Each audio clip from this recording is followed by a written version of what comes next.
Gracias a la amiga Lidia. Vamos a dar la palabra a Miguel Figueroa de Canadá. Y aquí tengo Solenki, ¿puede ser? ¿De qué país? No, solo el nombre. Solenki.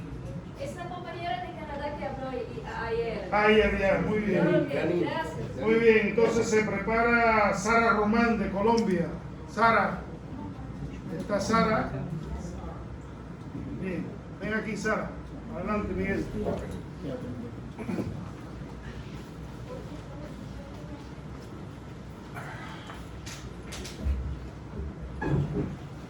Well, good morning, comrades. On behalf of the Canadian Peace Congress, I'm pleased to bring solidarity greetings to all of the delegates and organizations participating in this seminar and to convey our great thanks to ICAP and to the World Peace Council for convening this important meeting. In the interest of time, I will just summarize some of the main points in our report. But with the help of our hosts, we will translate and circulate our full intervention to delegates following the seminar. First of all, with respect to the murderous genocidal onslaught by Zionist Israel on the Palestinian people, especially over the past 7 months, there is no question that despite the positions of the Trudeau government and the narrative of the mainstream corporate media, the majority of Canadians have now rallied to the side of Palestine. Marches, occupations, blockades of defense plants producing weapons for Israel are now happening virtually on a daily basis across the country. More recently, encampments are also developing and spreading at McGill University in Ottawa, Western University of British Columbia, University of Toronto, and on several other campuses. Slogans demanding an end to the genocide, an end to the occupation, and for the national rights of the Palestinian people are now heard virtually everywhere, despite efforts to silence and suppress dissent and organized resistance. Ottawa's pro-Israeli stance is now widely discredited amongst the people, creating panic within ruling capitalist circles. Similarly, polls show now that popular support for NATO's proxy war against the Russian Federation on Ukrainian soil and Canada's substantial financial and military support for the fascist Kiev regime is also in dramatic decline. It's worth noting here that on a per capita basis, apart from the United States, of all of the other NATO and other countries supporting Kiev, Canada contributes more to this proxy war than any other country. The embarrassing scene last September when Trudeau, Zelensky, and the entire Canadian Parliament, Liberals, Conservatives, and the Social Democrats as well, rose to give a standing ovation to a veteran of the Nazi Waffen-SS battalion, which was responsible for the murder of tens of thousands of Russians, Ukrainians, Poles, Jews, and Roma peoples during the Second World War. And this has helped to open the eyes of Canadians as to who exactly Canada is supporting in this conflict and why. Canadians are also increasingly questioning Ottawa's active involvement in Washington's pivot to Asia and its attempt to encircle and weaken China and even provoke war with the People's Republic. After the 2-year detention of Huawei's chief financial officer, Meng Wanzhou, at Washington's behest,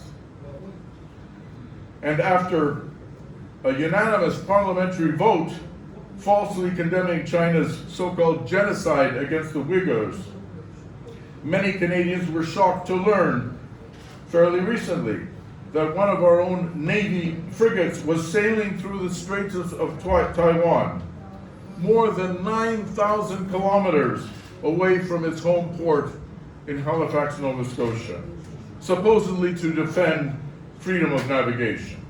More and more people want no part in this new war on China, either hot or cold. And perhaps most of all, people are furious with the staggering cost of military spending.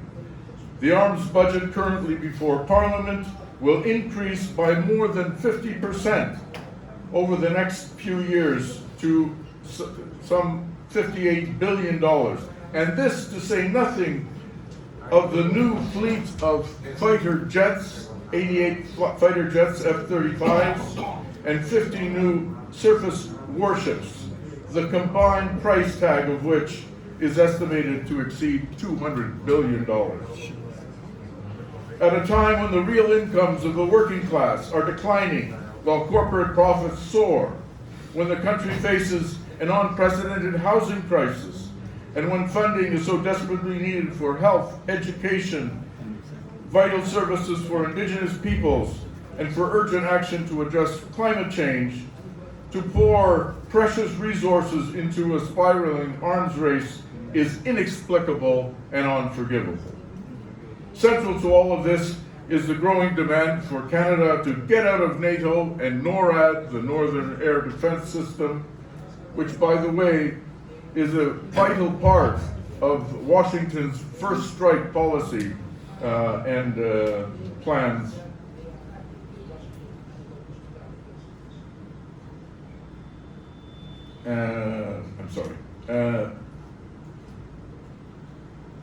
This, of course, is strengthening the demand for Canada to get out of NATO in the run-up to Washington's summit in July, and the dismantling of the NATO war machine, which must become the rallying cry of peace forces around the world, not least within the NATO countries themselves.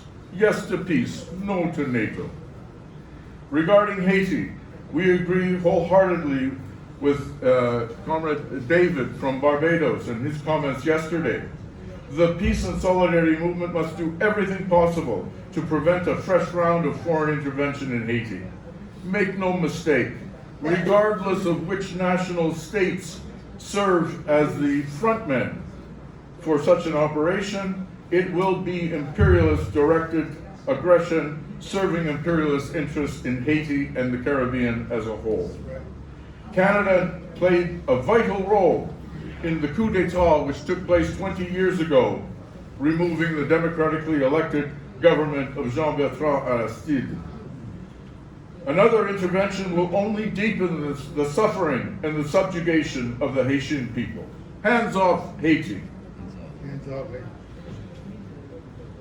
The peace forces must also step up our solidarity with the people of Sudan.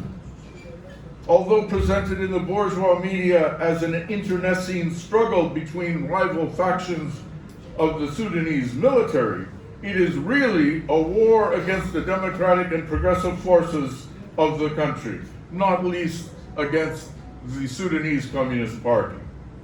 Already tens of thousands have perished in this forgotten or unknown war, and over 6 million people in Sudan have been internally displaced.